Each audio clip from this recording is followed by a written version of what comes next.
Yan mga ganyan dapat ang binabalita. O kaya para sa mga para sa mga kababayan nating nagtatrabaho sa Hong Kong ha. Naku, malaki ang rally ho yan mga kababayan, no. Kung nagkataon sana nandiyan din ho tayo kaso marami ho tayong inaasikaso ngayon. Next time. Patagal-tagal pa naman ho kampanya. Pero sa Davao, susubukan ho natin ha. Pagka nag-meeting di Avance, 100% pupunta ho tayo dyan. Ganito dapat ang pagbabalita. Kayo dyan sa dyan sa Abante News Online. Ayusin nyo, dating Pangulo Rodrigo Duterte. Tingnan nyo naman ho ito. Itong sa ang tawag dito sa Bombo Radio. Inayos nila yung pagbabalita nila. Walang halong mali siya. Itong sa Abante News sa bagay, no? Kapangalan nitong si Benny Abante, basta ata Abante eh. Medyo may tama yung kung di congressman naman yung pahayagan na Abante News Online. Pambihira nagpunta lang si Tatay Digong dyan sa Hong Kong, umiiwas na dyan sa warrant of arrest. Hindi makukuha yan ng ICC, yan ang sabihin ko sa inyo. Para dun sa mga nag-publish, nag-post ng kung sino man dyan sa Abante News Online, dyan sa balita na yan, nasa susunod para hindi ho kayo nasusunog, alamin nyo ho muna kung ano yung tunay na dahilan, kung bakit nagpunta ng Hong Kong itong si dating Pangulong Rodrigo Duterte. Balita ho natin. Marami daw hong mangyayari bukas yan sa pagpunta na yan itong si dating Pangulong Rodrigo Duterte. At balita din ho natin yung mga taga Malacanang medyo na panic mode na ho sila diyan sa diyan sa gaganaping malawakang rally diyan sa Hong Kong. Nako, matindi ho yan mga kababayan. Maniwala lang ho kayo sa sinabi nitong si dating Pangulo Rodrigo Duterte. Sabi niya, mananalo tayo, trust me. Kaya maniniwala ho tayo kay dating Pangulong Rodrigo Duterte na mananalo tayo. Heto na ho mga kababayan. Dito ho tayo kay Bangag. Nakita natin to. Senior ito ni Sir EB. Matindi ho itong video na to. Di ba sinasabi natin, wag kang masyadong magmahusay. Babarahin ka ng mga engineer, ika nga. Dito sa video na to, sinopla ko ng isang isang engineer, yung mga litanya nitong si Marcos Jr., yung mga komento niya, yung kanyang naging pag-inspection doon sa bumagsak na tulay. Ito sabi ni Marcos Jr. at ang sagot sa kanya nung isang engineer. Ito. Ang ending nito, ang punot-dulo nito, design flaw. It is a design flaw. Mali yung design. Who is responsible is basically who made the design because their design was poor. So, anak na to ko. Ito, pakinggan ho natin itong si engineer ho ito eh. Pakinggan ho natin. Di naman ho kaya architect kung engineer ho siguro hindi. Ito. Ito, pakinggan ho natin. Pero mahirap ko siyang kontrahin, pero hindi siya bridge expert. This is supposed to be a suspension. Mahirap daw siyang kontrahin kaso hindi ka bridge expert. Yun ang problema kay Marcos Jr. Umaasta siya ng eksperto sa lahat ng bagay na mahawakan niya. Pero sa totoo ho niyan, trip lang ho talaga niya yan. Kunyari, pagising niya ng umaga, bumanat siya ng pulburon. Kunyari, trip niya, nakita niya yung news about doon sa bridge. Punta tayo dyan, i-inspectionin ko yan. Pagdating dyan, eksperto na siya sa pagdating sa bridge. Pero kinabukasan, pagkatira niya ng pulburon, at iba naman ang tama ng pulburon sa kanya, iba na naman ang expertise niya. Di ba sabi ko sa inyo, yan lang yung tama niya noong oras na yan. At trip niyang maging eksperto sa tulay. Kaya nung binidyoan siya, akala mo kung sinong eksperto. Bridge nakasabit. Ito lang ang suspension bridge na nakita ko sa buong mundo na hindi kable. Fine arch yung tawag dyan sa tulay na yan. Hindi yan suspension bridge. Hindi yan. Cable stayed bridge. Cable stayed bridge actually yung dinidescribe ni President. Cable stayed bridge yung dinidescribe mo, Bangag. Di ka naman kasi eksperto, bira ka ng bira. Yan ang problema ho dyan. Kaya tayo, pagka hindi natin alam ang isang bagay na pinag-uusapan, di ho tayo sumisingit. Nakikinig lang ho tayo para matuto tayo. Ang problema, hinarap sa kanya camera, kakapulburon lang niya. Eksperto siya. Siya lahat ng bansang nakita ko, ito lang nakita ko, ganito, ganyan. Hindi nga nakapagtapos, magiging anak ng toko. Oo. Tuloy. Pero tawag niya suspension bridge. I mean, hindi nila kabisado yung bridge. Engineer, ay mali yung sinabi ni President Bongbong Marcos na ang problema ay design. No comment. Pabira itong si engineer, oh. Ano, comment na lang siya. Baka ano siya, baka ipahanap siya nitong si Bangag eh. Baka kapag binira niya, ipahanap siya, no? Ang sinasabi mong mali ako? Halika dito, trip ko yun eh. Ito imbestigahan. Hindi dapat nagbibigay ng mga statement hanggat walang kompletong forensic engineering investigation. Nako, yari Tapos ka pag dyan, nakompleto Marcos, na yun. yung investigation, saka magpalabas ng kung ano yung resulta ng investigation.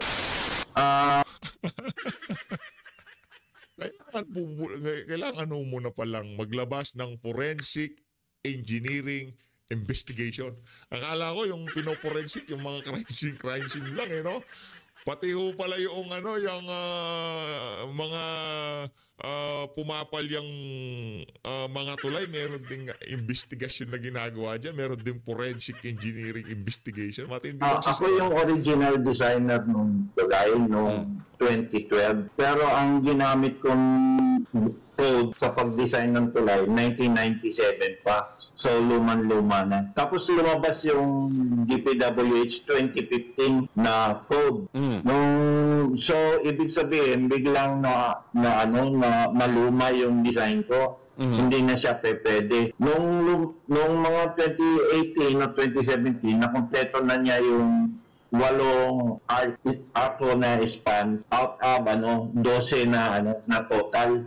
So kung sabi ng DPWH, kailangan lahat ng tulay naka-design na sa 2015. So kung itutuloy nila yon, yung natitirang 4 na arco, saka lang yun, kulang pa yun, 720 meters lang yun, 1 kilometro mahigit yung tulay, yung ilog, Cagayan River. So, dinugtungan pa nila yun ng mga 300 meters na pre-stress na tulay.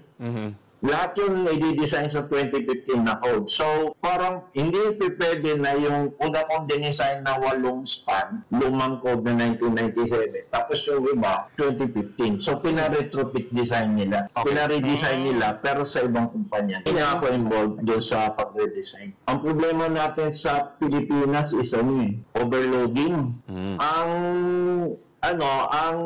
merong department order ang DPWH yung limit ng mga tulay, yung capacity ng tulay.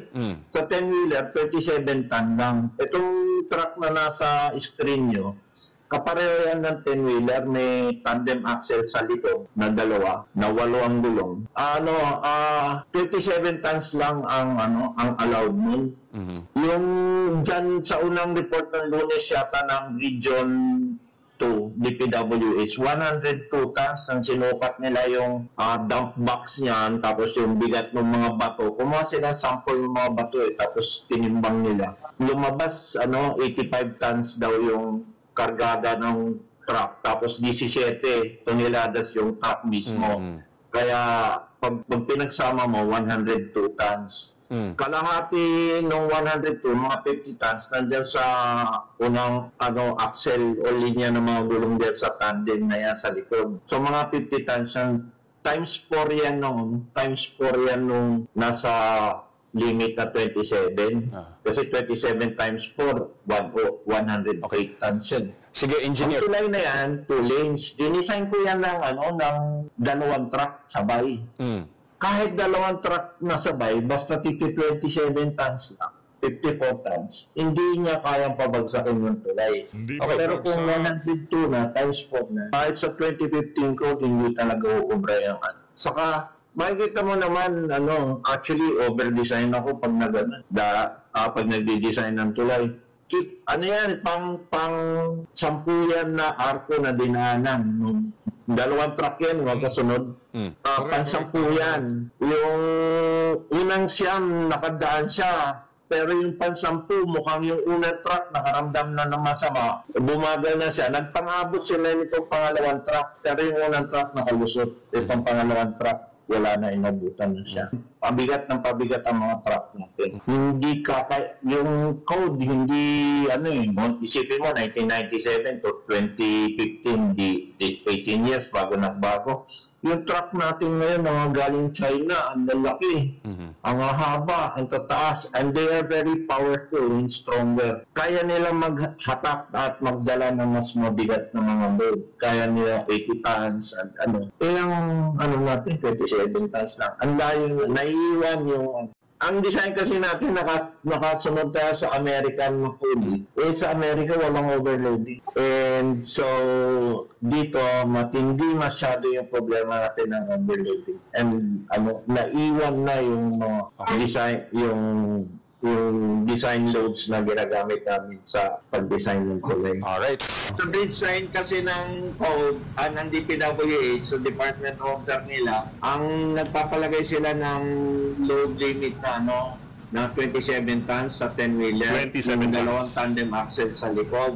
Opo. Tapos dulong sa harapan. Opo. So, kung itong mga load limit nila ng mga tulay, nakabase ito sa ginagamit namin sa design ng mga load, nakabase sa American naman na code. Opo. And itong Kabagan Santa Maria Bridge, 2 lanes ito, 2 lanes ito na tulay. Opo. Kung susumahin, pwedeng dalawa. Ang design namin yun, 2 truck sabay. Na So, 27. yung 27 tons, pwede mong doble in 54 tons, kakayanin siya. Hindi Per mas lane, isang mabigat truck kaya. ang ilalagay mo pag Opo. nagdi-design ka. Ang design namin is worst case, sabay. Per lane, sabay-sabay, merong truck. Oho. Kapag per lane siya, 4 na truck, sabay-sabay. So sir, Hindi pwede 45. It's a bridge. Hindi pa siya pwedeng tibayan para kahit 2 lane lang kaya pa rin yung medyo mabigat na So, dyan napapasok yung retrofitting. Kailangan ng retrofitting program na lahat ng tulay na tulay na investigate nila kung kakayanin o hindi yung mga ito. Yung maiksi kasi tapos yung mga pre-stress, matitibay yun Sobra-sobra yung tibay. Kaya niya nung overloaded na Pero itong mga bakal na mga tulay na mahaba, medyo wala siyang kasing reserve strength yung sa So, hindi Pero pwede kung siya may 45, Pwede siya may 45. Retrofit ang tawag na Pero engineer, hanggang ilang beses siya pwede i-rep? More than 200 Mga million? dalawa na. So i-retrofit ulit. Kaya isang retrofit Pero retrofit ng retrofit? dahil sa 2015 code, pero hindi siya na-retrofit para sa mga truck ngayon na pabigat ng pabigat natin ngayon. sir, ibig sabihin ito pong truck na ito, kung tama yung computation ng DPWH, hindi siya pwedeng tumuwid ng kahit anong tulay natin ngayon. Na 2 lanes. Na 2 lanes. Na 2 lane. Hindi siya kaya kahit anong tulay ngayon na 2 Pwede lanes. siya sa tulay na pre-stress. So pangkon talaga yan, footbridge. Hindi, pwede ito sa tulay na hindi overloaded yung truck. Kunyari, yung mga luma natin, mga top truck na 15 cubic, yung laman, kaya yan. Sir, Kaya yan. Huwag lang ito mga bagong truck na umaabot na ng 100 tons. Actually, doon, author kasi ako ng libro Yung pang-4 na libro ko, Design ng Bridge Superstructure. Sa chapter 1, may discussion ako doon ng overloading. Kasi mabigat yung overloading dito sa Ayun na nga mga kababayan ang problema dito hindi lang mabigat yung pati yung tama ng presidente mabigat din kaya talagang yung mga yung mga aberya dito sa administrasyon na to talagang nagkakapatong-patong na. Rekta ho tayo dito kay Sir Jason sa sino mga nakakamiss dito kay Sir Jason sa palakpakan ho muna tayo Sino mga nakakamiss? Tagal na natin hindi nagagawa na reaction video tong si Sir Jerry. Reaction natin tong na to. Itong interview niya na to sa sa SMNI. Ito game. Sa palatuntunan, kinalulungkot natin wala tayong video feeding ang gawa ng napakahina ng internet service dito sa Southern Philippines mula pa kaninang hapon na Jason. Sir Jay, umpisan muna po natin dito sa mga social media influencers kasi kamakailan nga ay sinampahan po nila ng patong-patong na libel case itong si Representative Ace Barbers. Dito muna po tayo sa ginagawa pong hakbang ni Representative. Malakas yung bumalagbag tong si Sir J kaya yung mga dyan, yan si Robert Ace Barbers, ihanda mo na tumbong mo. barbers laban po sa mga vloggers. Sa tingin niyo po ba, Sir Jay, isa tong hakbang para patahimikin itong mga kritiko ng gobyerno at para sabihin na rin sa mga gustong mga gumaya o magsalita against the government na kung gagawin nyo yan ay ito ang mangyayari sa inyo? Alam mo, yung problema kasi ng malaki ng mababang kapulungan, iba yung sinasabi nila sa ginagawa nila. Kasi ang una nilang imbitasyon sa 40 mamamahayag, hindi mamamahayag eh. 40 critic social media personalities ay halika kayo, sabi nila doon sa imbitasyon nila, pumunta kayo sa TRICOM para makatulong sa pagbalangkas ng isang panukalang batas na tutugon upang ika nila magkaroon ng tuntunin kaugnay sa paggamit ng social media sa Pilipinas. Ang ganda pakinggan, ano? You help us, sabi nilang gano'n, sa sulat nila, gusto namin marinig ang inyong mga saloobin sapagkat kayo ang mga eksperto sa pag-aayag through the new media or social media apps, no? Ngayon, nung hindi bago pa mangyari yan, maraming mga press con within the compound of Batasan Pambansa may sinagawa, merong young guns, merong mga sila Paduano, sila ako, at kung sino pa, sila Dan Fernandez, na sinasabing may mga, ito'y base daw sa isang privileged speech. Wala actually proposed bill, no, na nakita ko doon sa pinadala nilang mga imbitasyon. Manapa ito ay on the basis of a privileged speech made by the congressman from Surigao del Norte, Ace Barbers, claiming na itong mga social media personalities are being funded by China, by Pogo, and by drug syndicate. Sabi ko, ang bigat ng statement mo, yun ang pag pinakinggan mo, talagang tunan ng pansin. Subalit, nagpadala sila ng mga imbitasyon sa 40 at hindi lang yon, pinangalanan nila sa kanilang mga press releases yung 40 bilang bahagi ng mga nagpapakalat ng mga fake news allegedly funded by Pogo, by drug syndicate and China. Iba-iba yung mga statement nila. So, doon ang nabalisa na yung mga social media personalities, by the way, are not ordinary people.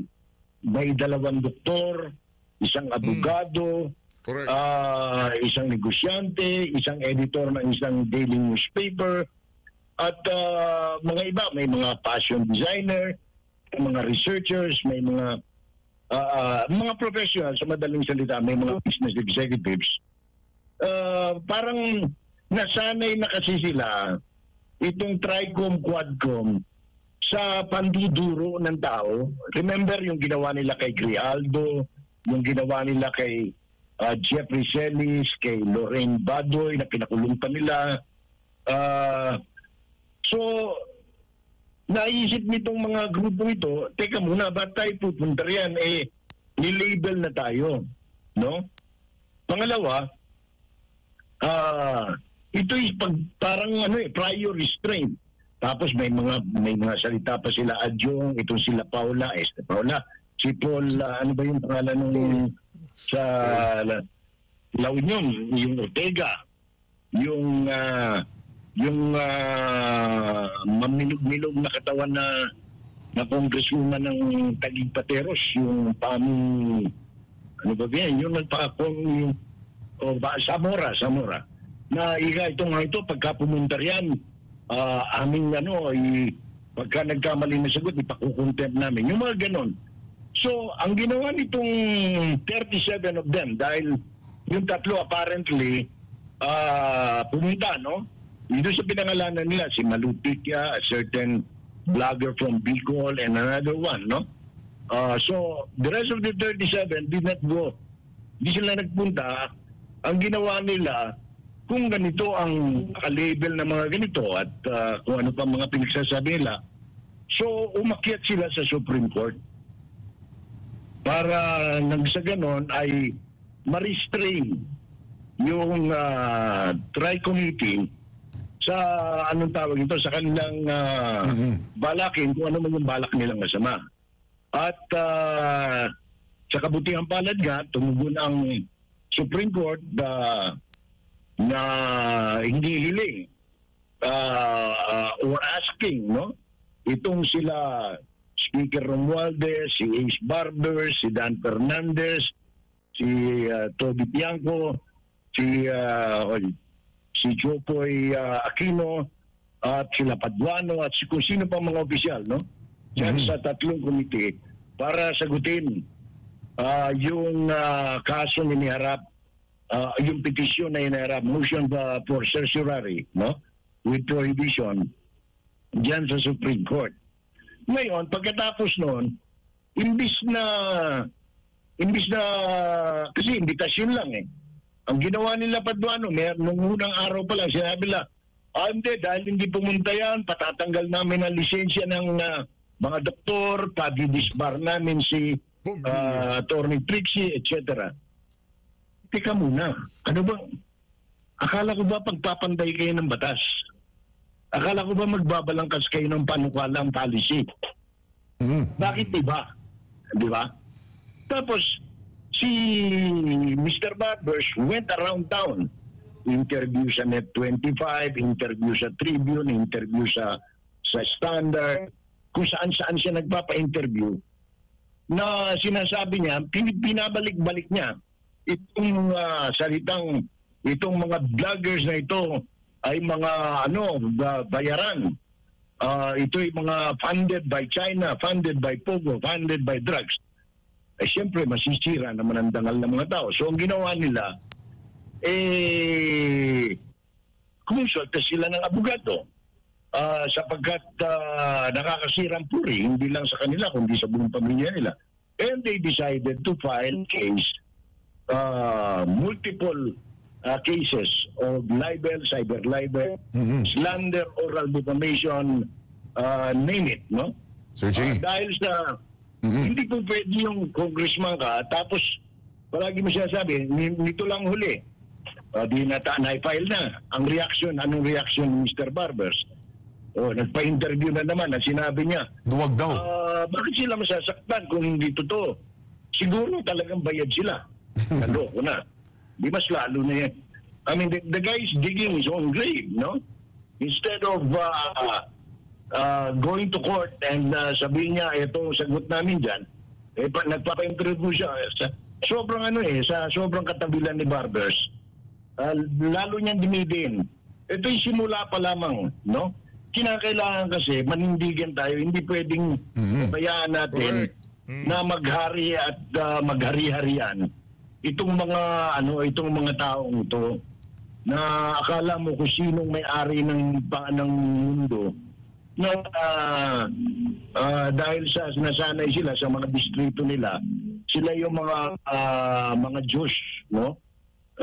Dahil sa namimigay sila kung ano-ano sigurong pabor sa kanilang mga electorate. Pero ito'y pagbubukas na rin ng isipan ng mga butante sa kanilang mga distrito. Ito yung mga congressman ninyong abusado. Correct. And speaking of Sir J, darating na 2025 elections, because we will be choosing our senators, pipili po tayo ng ating mga representante ng ating mga distrito, ng ating mga lugar. Gaano po kahalaga itong 2025 elections upang kahit papano po ay mabago ang tahak, ang takbo po ng gobyerno, especially po dito sa House of Representatives, na para sa mga netizens, para sa ating mga kababayan, ay nakikita nga naman nila na nagkakaroon na ng abuso sa kapangyarihan. Mahalaga, Jason, ang eleksyon darating. Kasi nga, sa kasaysayan ng ating bansa, ngayon lamang nabalahura ang ating Kongreso, itong 19th Congress, kung tawagin natin, no? Ito yung pinaka-worst na Congress. Bukod sa sinamantala nila, they rape the budget, yung pambansang gastusin. Kaya nga sila naharap na naman sa isang pang kaso sa Supreme Court. Yung General Appropriations Act, no? General Appropriations Bill, yung bicameral conference scandal, no? Kasi nga masyado nang umabuso. At ngayon natutuwa tayo, Jason, sapagkat nagbubunga itong pagiging vigilant ng taong bayan by way of the social media. Hindi lang ako, hindi lang ikaw, hindi lang itong Noisy 37, kundi dapat talagang tayong lahat.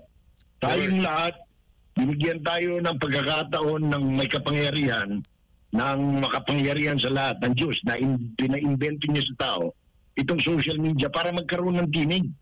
Sapagkat dati wala tayong tinig eh. Kung ano lang ang binubungalit ng mga nasa mainstream media, no? Kahit na ito ay labag sa batas o labag sa decency, pinipilit yan sa ating lunukin, pero hindi na obra yan sapagkat ma-invento nga yung new media sa pamamagitan ng iba't ibang social app, no? Social media app, Facebook, Instagram, X, anong tawag dito at iba pa, no? YouTube, no? Para makapagsalita ang tao, para maihayag niya, binigyan niya ng boses, binigyan niya ng kapangyarihan na manindigan ng tao sa pamamagitan ng mga ano. Ngayon, ito nakakatuwa eh. Itong mga mambabatas natin, hindi ko alam kung sinasayang nila yung perang nilalaan ng taong bayan sa kanila, sa kanilang mga sweldo, legal research, legislative research, sapagkat gusto nilang saklawin itong new media, hindi natin pwedeng saklawin yan, Jason, kasi nga yan ay worldwide web, internet. Wala tayo niyan, wala sa Pilipinas niyan. Ang gobyerno nga nagsusubscribe lang sa kanilang sa kanilang domain di ba? Yung .gov.ph. Nagbabayad sila diyan sapagkat wala tayo niyan eh. Ang meron lang may sarili niyan, yung China. No. At saka yung yung mga universal. Merong TikTok nandiyan sa Singapore, merong Google nandiyan sa Amerika. Iba-iba, merong nasa Finland, merong ang yabang natin, gusto nating saklawin yan kasi nga hindi nag-aaral, napaka-stupido ng ating mga ilang mambabatas. Sinasaklaw nila yung bagay na hindi naman nila kayang saklawin. Kailangan daw i-rehistro, kailangan daw kumuha ng permit. Ng prangkisa. Wala ka naman binibigay na frequency. Sir G, dito po sa mga ulit, kung mananalo po itong mga vloggers sa kaso laban sa isinampa nila laban po kay Ace Barbers, ay magsisilbi itong aral sa mga politiko, lalo na po doon sa mga madaling mag-akusa nang wala naman pong sapat na ebidensya. Hindi pwede. Hindi pwede yung ginagawa ni Mr. Barbers, nila Paduano. Tsaka lang ito, Jason, simula pa lang ito. Si Barbers pa lang ang umpisa. Meron pang mga susunod na sasampahan ng kaso. Itong grupo ng mga social media personalities, mga critics, no? Maliban kay Barbers. Kaya nga sabi nila, simula pa lang ito ng talagang pakikipaglaban para sa kalayaan ng paghahayag, no? Freedom of expression, which is guaranteed by the Bill of Rights in the 1987 Constitution. Sir Jay, bago ko lang ibigay kay kapartner Almar, sa ilalim po ba ngayon ng Administrasyong Marcos, nakikita niyo po ba na may pag-asa pa itong kalayaan ng pamamahayag? At kaya parang nakikita po natin na sinisikil po mula po dito sa mga, for example, sa SM9, ang nangyari po, lahat ng mga Facebook, ang ibang Facebook pages, ang ibang mga YouTube channels ay tinake down po. Kaya nga inahanap ko yung YT channel ng SMNI tinake down na naman. Konting lang, lumaki lang ng konti yung subscriber nila, tinitake down eh. Ibang mga vloggers ngayon po ay si Nisikil, si Sir June Bines, ay yun po ang nangyari, yung pinuntahan siya mismo sa kanyang bahay niya. Sa tingin niyo, sir, sa nangyayari po ngayon, may pag-asa po ba ang malayang pamamahayag sa ilalim ng kasalukuyang administrasyon? Alam mo, hanggat may naninindigan, may pag-asa yan. At ito lang maganda, Jason, the mere fact that the Supreme Court took cognizance of the petition, the petition, unang-una, even before this, baka nakakalimutan ng tao, meron din pong kasong isinampas sa Supreme Court yung mga angkon ng SMNI. Buhay po yung kasong yan. Nag-aantay tayo ng desisyon ng Supreme Court. Malay mo, pagdating ng April 1 and 2 and 3, lumabas ang desisyon yan. No? Meron din pong kasong iniharap Loren Badoy at saka si Celis sa Supreme Court din. At pangatlo, na isang palatandaan na may pag-asa sapagkat inatasan ng Supreme Court, kamakailan lamang, binigyan ng 15 non-extendable days. Nag-expire na yan, incidentally, Jason. Ang Speaker of the House, si Barber bilang chairman ng Dangerous Drugs Committee, si Dan Perez bilang chairman ng kung ano man yung committee niya, si Tobias Tiangco, yung chairman ng Information Committee, si Jopoy Aquino, yung chairman ng Information Communications Technology, at iba pang committee na sagutin yung isinampang kaso ng Noisy 37, yung mga social media netizens. No? Ito yung mga ordinaryong Pilipino na naninindigan para sa kalayaan ng paghahayag at kalayaan ng pamamahayag. Dalawa yan, no? Freedom of speech and freedom of expression, Jason. Hindi, Sir Jay, Code of Ethics daw. Code of Conduct, gusto nilang magkaroon na parang KBP, tapos ganito ilalabas nating tapos yung mga kasapi sa KBP, ganito linalabas nila, Digong, sumibat pa Hong Kong. KBP, ano gagawin nyo dito? Ganon na lamang. Abante News Online, ganon, palalampasin nyo na lang to. Naku, binabahira ng mainstream media, binabahiran pagka vlogger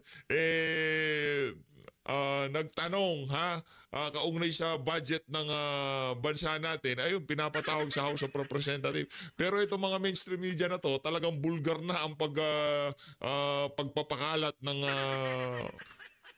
mga malisyosong impormasyon sa social media, parang wala man lang ho. Tinignan ko nga yung niyan, FB page ng Abante, wala mang di man lang nila binawi yung post nila, hindi man nila inayos, di man lang sila gumawa ng bagong post. Kung ano nga ba yung pakay ni Tatay Digong sa pagpunta niya sa Hong Kong. Oo. Yes, Sir Jay, magandang gabi. Si Almar po ito, Sir Jay. Almar, good evening. Sir, napaka-consistent ni Congressman Ace Barbers doon sa kanilang mga statement na itong tinatawag nga nilang narco-vloggers. So, ibig sabihin, pinopondohan daw ito ng kumbaga, pilit inuugnay doon sa Pogo kasi daw pinopondohan daw ito ng Pogo itong mga vloggers na to. Sa yung initial na obserbasyon o sa inyong observation po, sir, totoo pong funded ito ng Pogo? Alam mo, kumbaga sa kumbaga sa usapang tao o natural na napasubo na si Ace Barbers sa pagpapangalan Ngayon, ang pinakamagandang gawin niya ay ihanda niya sarili niya para doon sa kaso. Yeah, at kailangan sa kakasabi niya kasi dito lamang huli doon sa standard. Sinabi niya, parang sinasabi niya na, bagamat sinasabi niya hindi niya pinapangalanan, pero sinasabi niya, malamang dahil nag-react sila, nag-file sila ng kaso, totoo nga yung sinabi ko. O, di ba? Kaya, alam mo, Ibig sabihin, sila tinutukoy na tong si Robert Taze Barber. So yun na nga mga kababayan, dito na natatapusin ang ating reaction video. Maraming salamat sa pag-support sa Page Update. Mag-ingat po kayo lahat. Mahal natin Pilipinas.